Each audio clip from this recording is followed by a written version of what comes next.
자, 오늘 말씀은 레위기 4장 1절서부터 21절까지 말씀입니다. 4장 레위기 4장 1절서부터 21절까지 말씀 교독하겠습니다. 여호와께서 모세에게 말씀하여 이르시되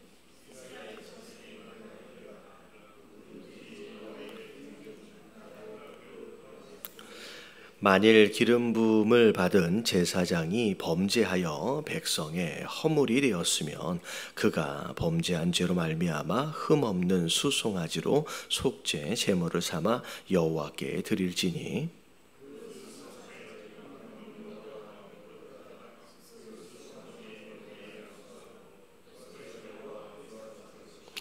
기름 부음을 받은 제사장은 그 수송아지의 피를 가지고 회막에 들어가서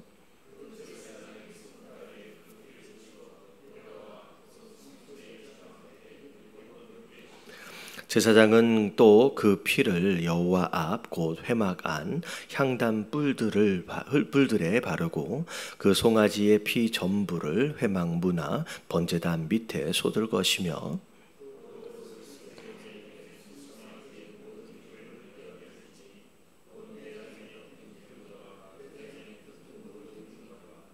두 콩팥과 그 위에 기름 곧 허리 쪽에 있는 것과 간에 덮인 거풀을 콩팥과 함께 떼어내되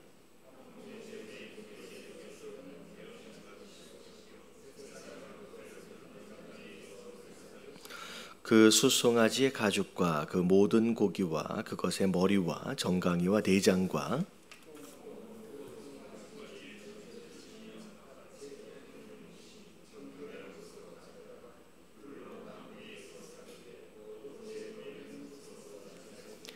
만일 이스라엘의 온 회중이 여호와의 계명 중 하나라도 부지 중에 범하여 허물이 있으나 스스로 깨닫지 못하다가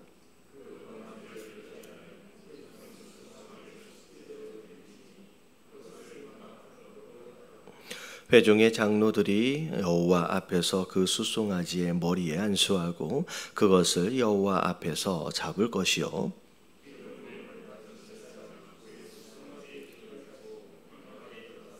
그 제사장이 손가락으로 그 피를 찍어 여호와 앞 휘장 앞에 7번 뿌릴 것이며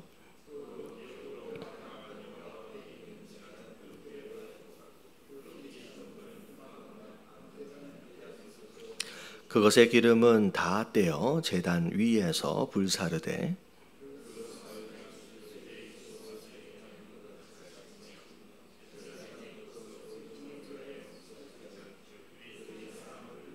같이 봉독합니다. 그는 그 숫송아지를 진영 밖으로 가져다가 이는 회중의 속죄제니라. 아멘. 자, 우리가 이스라엘의 5가지 제사에 대해서 우리가 함께 살펴보고 있습니다. 우리가 이제 첫 번째 제사가 번제, 두 번째가 소제, 그리고 어제 살펴봤던 내용이 화목제고요. 오늘이 이제 속죄제입니다. 자, 그리고 나서 내일까지 해서 속죄제가 좀 길어요. 그리고 나서 다음 마지막에가 이제 속건제 5가지 제사를 우리가 함께 살펴보고 있는데 우리가 어제 수요일 날 잠깐 이제 교리에 대해서 살펴보면서 우리가 구약을 살펴볼 때 신약의 어떤 빛을 가지고 구약을 바라볼 수 있어야 된다라고 말씀을 드렸습니다. 그래서 구약에 나오는 성막도 사실 예수님에 관한 이야기고요. 이 5가지의 제사 또한 드려지는 이 제물과 더불어 어떤 방법에 대한 모든 내용들이 다 예수님에 관련되어 있는 내용이다라고 생각하시면 될 것 같아요. 그래서 번제에 드려지는 그 제물이 예수님이세요. 그래서 예수님이 아버지 하나님 앞에서 정말로 100% 충성하시고 순종하시고 충성을 다하셨던 그 모습, 그게 어찌 보면 번제의 헌신의 의미다라고 한다면 예수님이 먼저 그 충성과 헌신을 우리에게 보이셨지요. 그래서 헌신과 충성을 강조하는 그 번제의 제물이 사실 예수님을 의미하고요.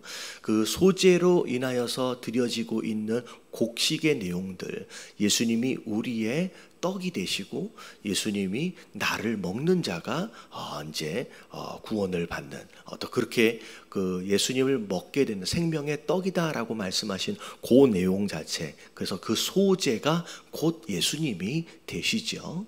그리고 화목제물, 하나님과 우리와의 깨어진 관계, 그리고 우리와의 깨어진 모든 관계를 회복하시기 위해서 화목제물로 이 땅에 오신 분이 바로 예수 그리스도가 되시죠. 그래서 화목제물도 예수 그리스도에 해당이 됩니다.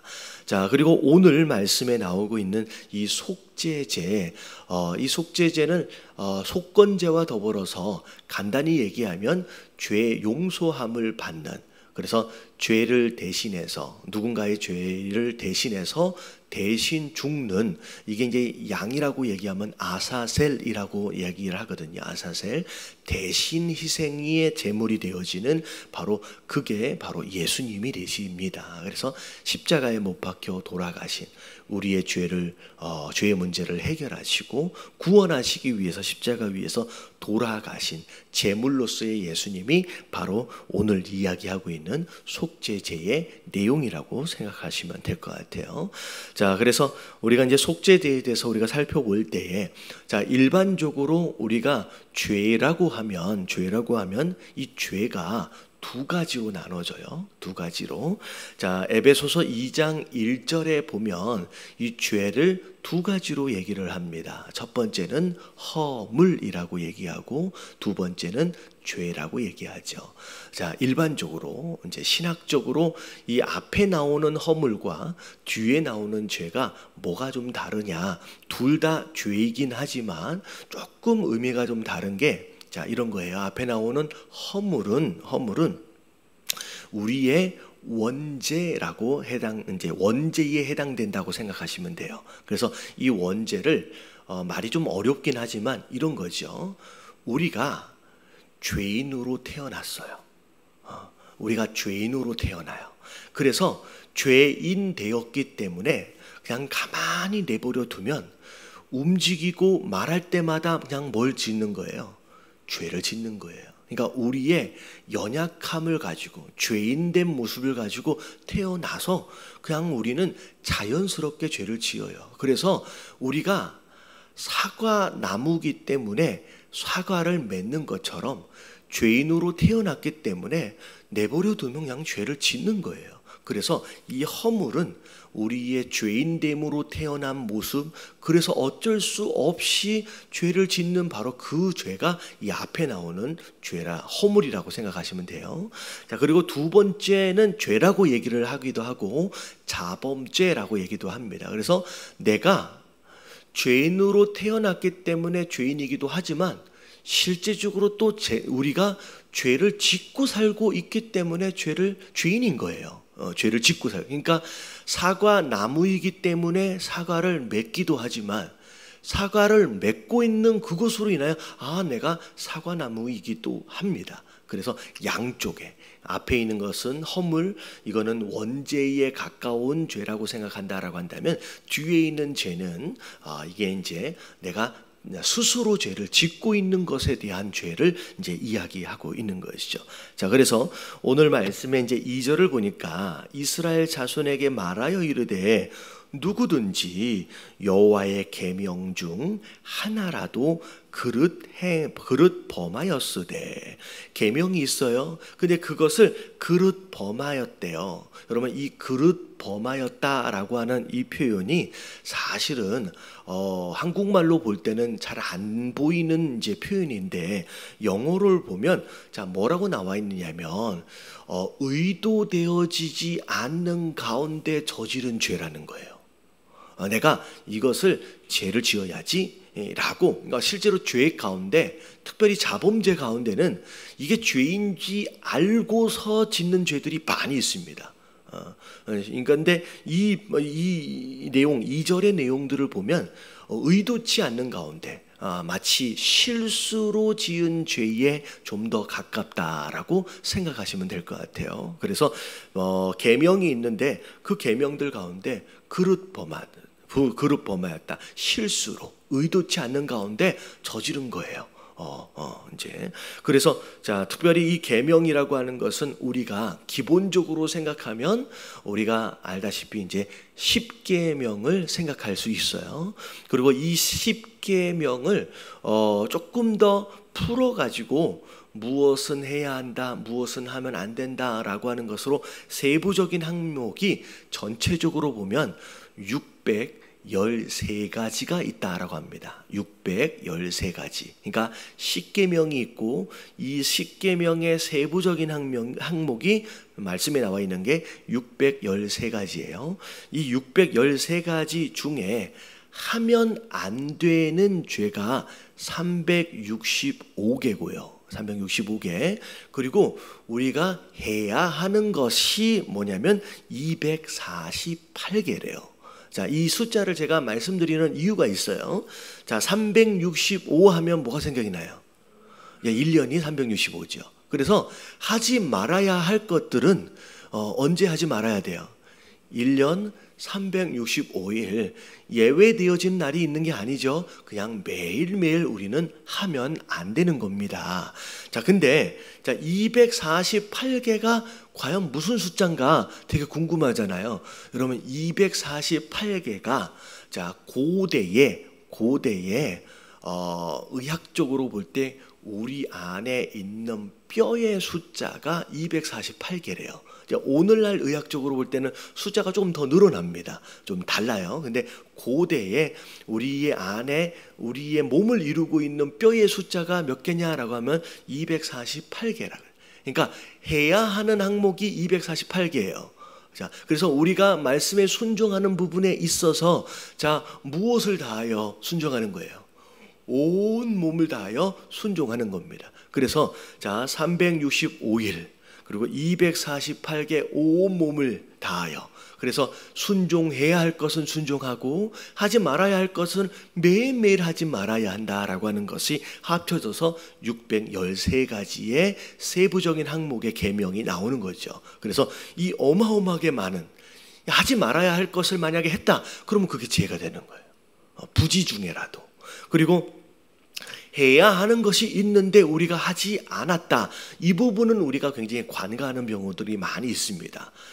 하지 말아야 할 것들을 한 경우에 대해서는 죄라고 많이들 인식을 하는데, 해야 하는 부분에 있어서 우리가 하지 않았을 경우에는 우리가 특별히 죄라고 인식하지 않은 경우들이 있어요. 근데 성경 안에서는 이것조차도 죄로 간주한다는 거죠. 그래서 해야 할 것에 대하여 하지 않은 것에 대해서도 죄로, 그래서 그릇 그 부분에 대해서 범하였다, 죄를 지었다라고 한다면 그게 다 죄가 된다라는 거죠.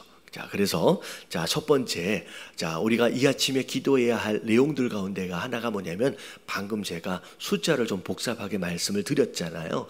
자, 오늘 하루도 하나님 그 365일들 가운데 하루인 거예요.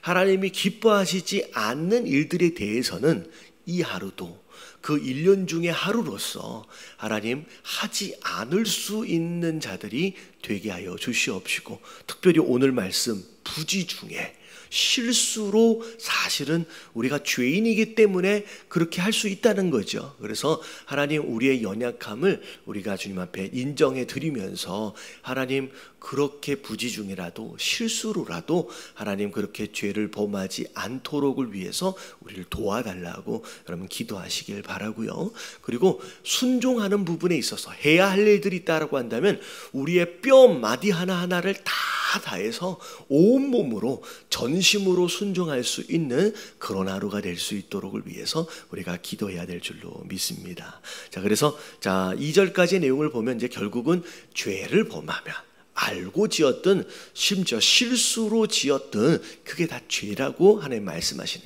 그래서 그 죄를 지었을 경우에 이 죄에 대한 문제를 해결해야 된다는 거죠. 그래서 오늘 3절에서부터 나오는 내용, 첫 번째 내용은 자, 누가 죄를 지었을 경우에 대한 속죄에 대한 내용이냐면 이제 제사장, 영적 지도자로서 기름 부음을 받은 자로서 오늘날로 보면 이제 목사인 저에 해당되겠죠. 그래서 목사인 자, 주의 종되어진 자, 심지어 기름 부음을 받는 자가 죄를 지었을 경우에 죄 용서함을 받기 위해서 어떻게 해야 되느냐가 이제 3절에부터 나오는 거예요. 그래서 이 내용은 결국은 사람은 그냥 사람이에요.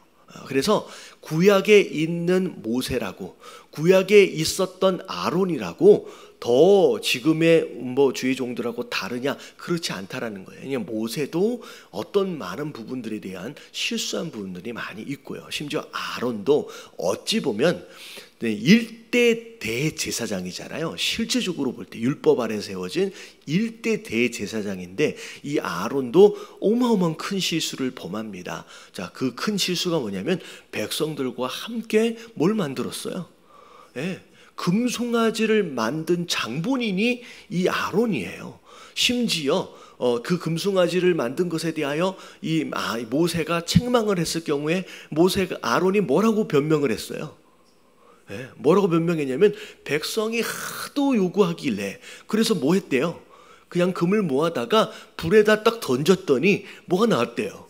금송아지가 따단 나타났대요. 이게 변명이에요. 이 아론의 변명이었어요. 그러니까 어찌 보면 구약의 기름 부음을 받는 자다라고 해서 특별하게 대단한 존재가 아니라 그냥 하나님이 그냥 연약한 인간에게 그냥 기름 부어서 세우셔서 쓰신 거예요. 그러니까 아론도 마찬가지라는 거죠. 그래서 이때 구약의 당시에 이제 제사장조차도 죄를 범할 수 있다라는 거죠. 있다. 그래서 그 제사장이 범죄했을 경우에 어떻게 해야 되느냐? 자, 이런 거예요. 오늘날에는 목사가 죄를 지으면 어떻게 한대요? 목사하면 안 된다고 얘기해요. 근데 과거의 구약에 보면요, 그렇지 않아요. 네. 다윗이 죄를 지었어도, 심지어 제사장이 죄를 지었어도 제사장의 직분을 박탈하는 경우는 거의 없습니다. 그러니까 그의 죄에 대한 문제를 하나님 앞에서 해결을 하면 그가 어떤 죄를 지었던 그 제사장의 죄를 어떻게 하셨어요? 하나님이 용서하셨어요. 그러니까 어떻게 보면 다윗의 죄도 용서하셨죠.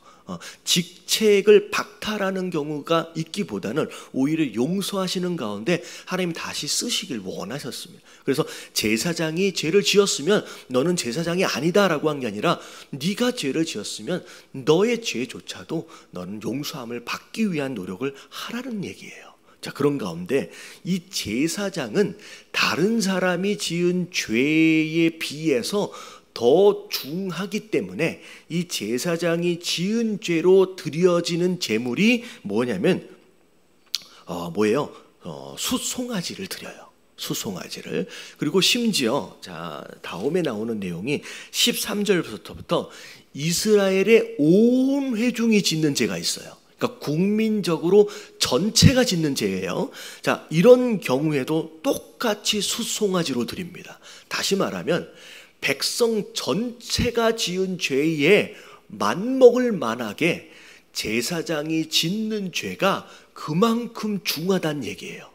그래서 주회종 한 사람이, 목사 한 사람이 죄를 지으면 그 여파가 얼마나 크냐라고 하는 것을 지금 이야기하고 있는 거라는 거죠. 그래서 어찌 보면 그냥 성도 한 사람 한 사람이 죄를 지었을 때 물론 그 죄로 인하여 옆에 주변에 시험 드는 일들이 있을 수 있지만 목사 한 사람이 죄를 지우게 되면 오늘날 지금 한국의 모습들 그런 모습들이 많이 있잖아요. 그러면 그렇게 되면 굉장히 큰 여파가 나타나는 것처럼 주의 종의 죄는 굉장히 중한 것이고 심각한 것이기 때문에 거기에 대해서 가볍게 다룰 수는 없다라는 거죠. 그래서 주의 종 한 사람이 죄를 지었는데 백성 전체가 죄를 지은 것에 이제 비등하게끔 숫송아지를 드리게 됩니다. 그래서 이 말씀을 전하고 있는 저 입장에서는 그만큼 이게 얼마나 무겁냐라고 하는 거에 대해서 제가 스스로 인식하면서 이런 죄에 빠지지 않도록을 위해서 제가 스스로 경계할 필요가 있음과 동시에 어찌 보면 이제 여러분들 성도 되어진 여러분들은 여러분 제가 그런 죄 가운데 빠지지 않도록을 위해서 또 우리 교회 안에 있는 많은 주의 종들이 절대 이런 죄에 빠지지 않도록을 위해서 여러분 기도해 줄 수 있는 저와 여러분들 되시길 주님의 이름으로 축원합니다. 그래서 굉장히 무서운 거라는 거예요. 함께 숫송아지로 드려지게 됩니다. 자, 그래서 3절에 나와 있는 것이 이제 제사장이 죄를 지었을 때 숫송아지를 드려라.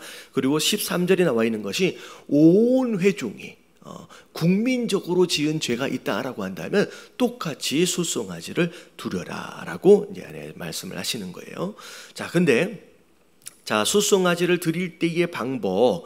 자, 제사장이 죄를 지었으면 죄를 지은 제사장이 그 숫송아지를 죽이기 전에 4절에 보니까 머리에 안수를 합니다. 죄가 전가되는 거예요. 그리고 온 회중이 국민적으로 죄를 지었을 때는 대표가 될 만한 장로가 나와서 그 대표 장로가 머리 위에다가 안수를 하면서 이제 죄를 전가시키는 거죠. 그게 이제 15절에 나와 있는 내용입니다. 자, 그리고 이제 제물을 드리는 방법이 이제 제사장이 숫송아지의 피를 가져다가 회막에 들어갑니다. 회막은 성소와 지성소로 이루어진 텐트를 얘기하는 거죠. 회막 안에 들어가요. 회막 안에 들어가면 성소와 지성소를 나누는 커튼이 하나가 있어서 커튼이요. 그 커튼을 뭐라 그러냐면 휘장이라고 부릅니다. 그래서 그 휘장 앞에서 그 피를 몇 번 뿌리래요? 6절에 보니까 7번을 뿌리래요. 그래서 성경에 나와 있는 3이란 숫자와 7이란 숫자는 완전 숫자입니다. 그래서 7번 뿌려라 라고 하는 것은 완전한 죄사함을 위한 행위를 의미하죠. 그래서 7번 그 휘장 앞에서 뿌리게 되고요. 그리고 휘장 앞에서 이제 지성소 안으로 들어가기 전에 휘장 앞에 있는 성물이 뭐냐면 이제 향단이었어요. 향단.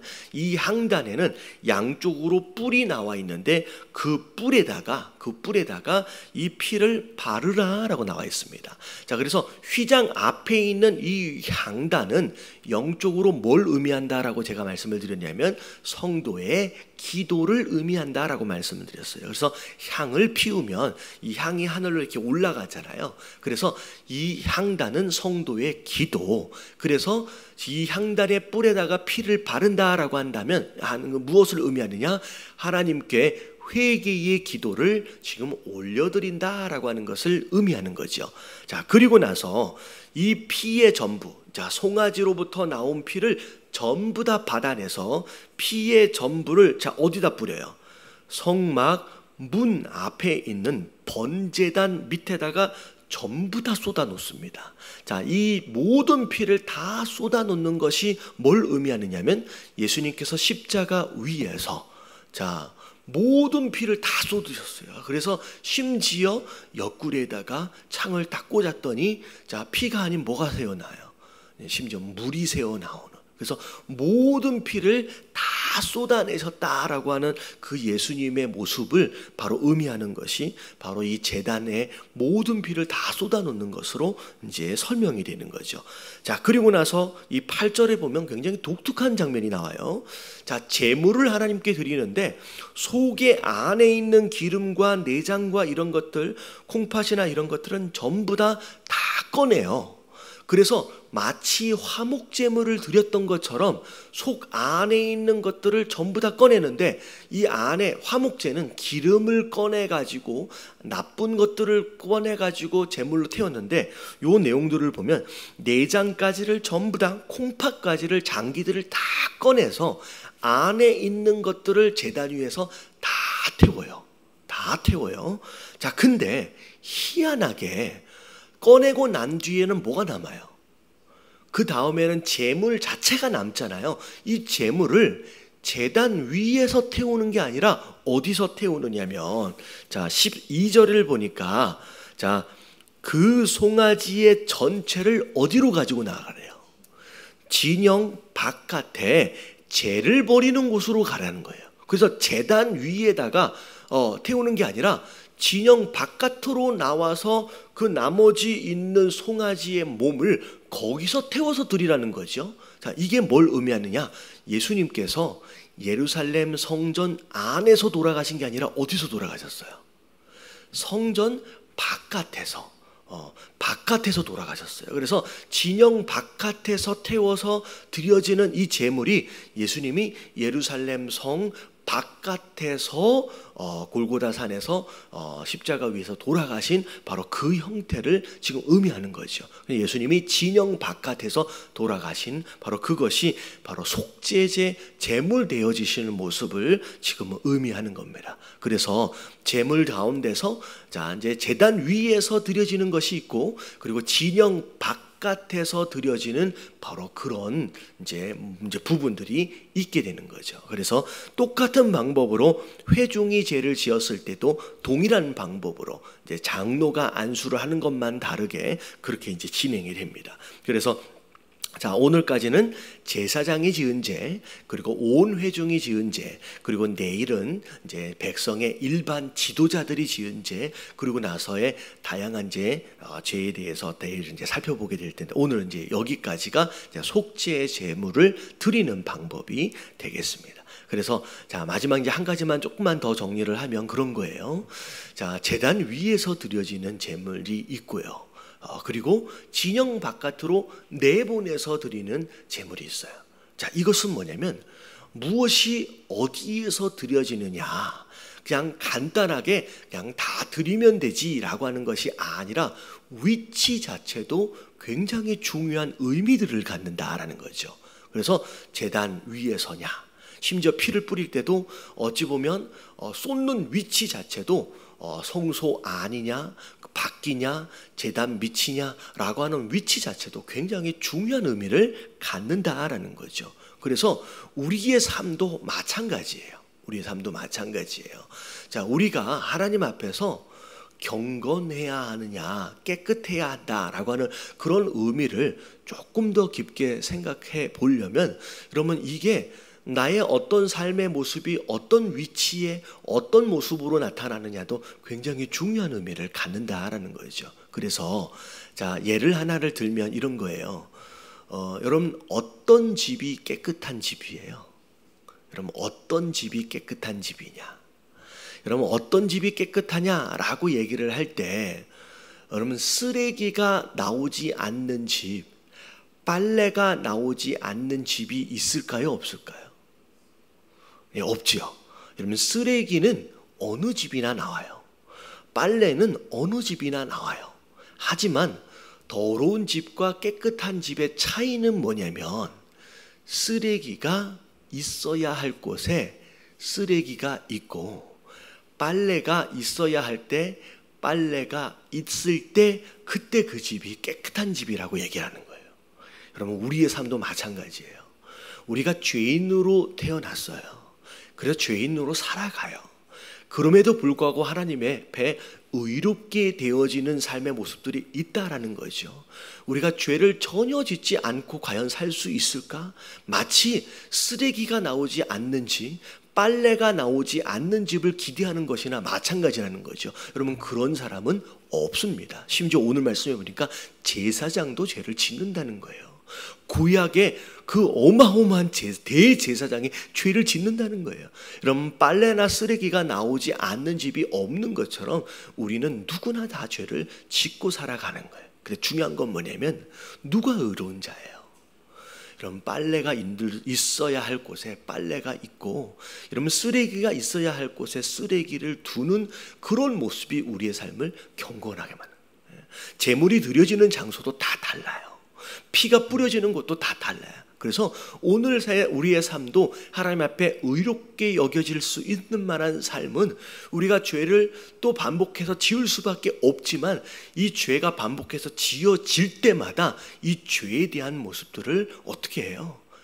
언제나 항상 하나님께 올려드릴 수 있는, 그래서 어찌 보면 반복되는 죄와 더불어서 반복되어지는 회개가 거듭되어지는, 여러분 이 작업들이 우리 삶 가운데 계속 지속적으로 일어날 수 있어야 된대요. 그래서 이 반복되는 죄에 부합하는 반복되어지는 회개, 여러분 이게 계속 이어져 갈수록 우리의 삶은 조금씩 더 하나님 앞에서 더 경건해지고 어쩌면 예수 그리스도를 더 닮아가는 모습으로 나아갈 수 있다라는 거죠. 그래서 우리가 회개 없는 의로움은 여러분 존재하지 않아요. 그래서 우리가 오늘 또 어쩔 수 없이 또 죄를 짓는다라고 할지라도 하는 그 죄 앞에서 하나님 앞에 용서를 구하는 회개의 모습들로 우리가 구별할 줄 아는, 우리의 삶을 구별할 줄 아는 그런 삶을 이 하루를 또 살아낼 수 있는 저와 여러분들 되시길 주님의 이름으로 축원합니다. 그래서 자, 오늘 속죄제 제물 대신 예수 그리스도와 더불어 우리가 죄 용서에 대해서 함께 살펴봤어요. 그래서 오늘 하루도 하나님 앞에서 더 의롭게, 경건하게, 거룩하게 살아갈 수 있는 그런 성도들이 될 수 있도록을 위해서, 그리고 365일 248가지의 우리의 모든 뼈를 다 들여서 순종하고 우리 삶을 절제할 수 있는 그런 사람이 될 수 있도록 위해서 다 같이 주님 한번 부르짖고 통성으로 기도하며 오늘 하루를 시작하도록 하겠습니다. 자, 기도합니다. 시작. 주님